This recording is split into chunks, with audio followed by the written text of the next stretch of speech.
It started, like most things, innocently enough. I was just a regular mom, shuttling my son back and forth between school and soccer practice, trying to juggle the never-ending demands of motherhood. Saturdays were reserved for his soccer games, a chaotic but familiar routine. I had long grown accustomed to the early morning drives to the fields, the smell of coffee in the air, and the constant chatter of parents on the sidelines. That's where I met Mark. He was one of the other soccer dads, a regular fixture at every game, always sitting a few chairs down from me. We exchanged polite smiles at first, the way parents do when they recognize each other but don't know each other's names. I didn't think much of him beyond that, just another parent there to cheer on his kid, just like me. But over time, things started to change. It was slow, like the shift in seasons. I can't even pinpoint the exact moment it began. Maybe it was one of those rainy mornings when we were the only ones sitting outside, watching our boys play while the other parents huddled under umbrellas. Or maybe it was during a tournament, when we found ourselves standing next to each other, trying to make small talk about the game. We started to bond over the usual, our shared frustration with the team's performance, the endless driving to practices, and the fact that neither of our spouses ever seemed to make it to the games. Mark would mention how his wife was always working or busy with something else, and I would nod, knowing exactly how that felt. My husband, Greg, was the same. He was always too preoccupied with work, with meetings, with anything but family. One Saturday morning, after a particularly rough game where our boys lost badly, we found ourselves walking to our cars together. It was one of those moments where the conversation shifted, became more personal. Mark admitted that his marriage had been struggling for years, how distant his wife had become, and how lonely he felt even when she was around. I listened, and in that moment, something clicked. It was like hearing my own thoughts spoken aloud. I told him how Greg and I had been drifting apart, how we barely spoke anymore unless it was about logistics, who would pick up the kids, who would make dinner, who would take care of this or that. There was a comfort in talking to Mark, a shared understanding that I hadn't felt with anyone in a long time. It was easy, almost too easy, to confide in him. We started talking more during practices, sitting closer during games, lingering afterward in the parking lot, lost in conversation. It felt like a relief, like a weight had been lifted off my chest. For the first time in years, I didn't feel invisible. It wasn't long before the other parents noticed. They'd smile at us as we chatted on the sidelines, probably assuming we were just friends, just two parents bonding over soccer. And for a while, that's what it was, just talking, just venting, just sharing in the small frustrations of our lives. But then, something shifted. I started looking forward to seeing him more than I should have. My heart would skip a beat when I spotted his car in the parking lot, and I'd feel a small rush of excitement whenever he sat down next to me. I'd catch him glancing at me during games, and I knew he felt it too, that unspoken tension growing between us. One day, after a particularly intense game where our boys had finally won, the team decided to celebrate. A group of parents and kids gathered at a nearby pizza place. The atmosphere was light, everyone laughing and talking, but all I could focus on was Mark.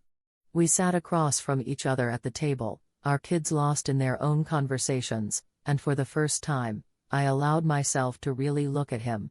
He was handsome in that rugged, unpolished way, with a kind smile and warm eyes that seemed to see right through me.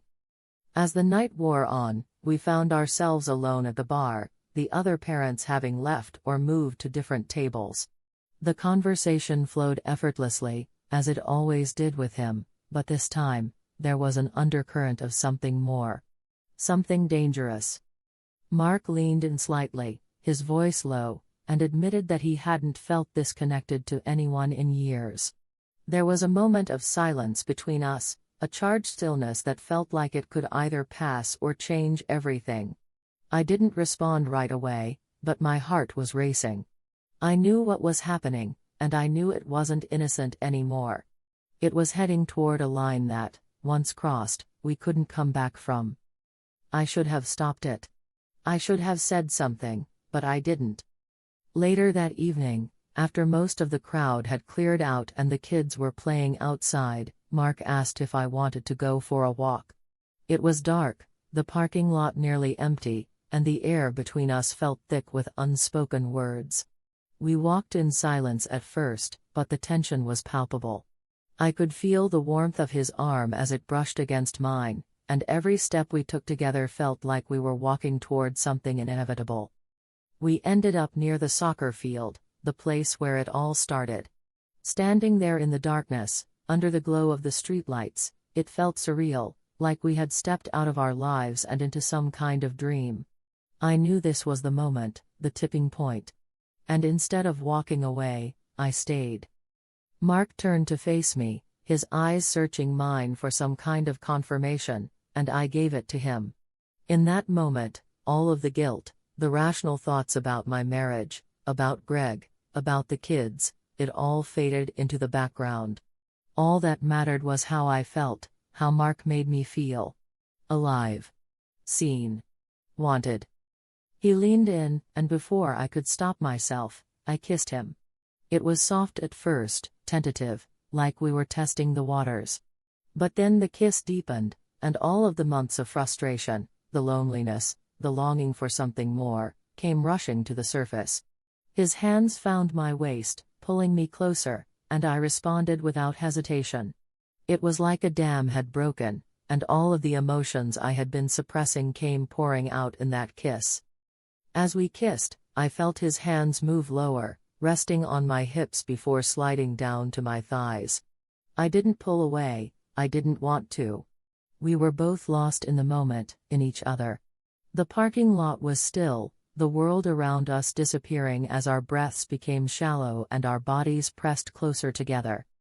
Before I realized what was happening, we were stumbling toward his car, the heat between us too intense to ignore. He opened the back door, and we slipped inside. The air in the car was thick, charged with the electricity between us. I could feel his heart pounding against mine as his lips found my neck, trailing down to my collarbone. There was no turning back now. His hands were everywhere, on my skin, pulling me closer, tugging at my clothes. I felt the cool air hit my bare skin as he undressed me, his touch sending shivers down my spine. And then, everything else melted away.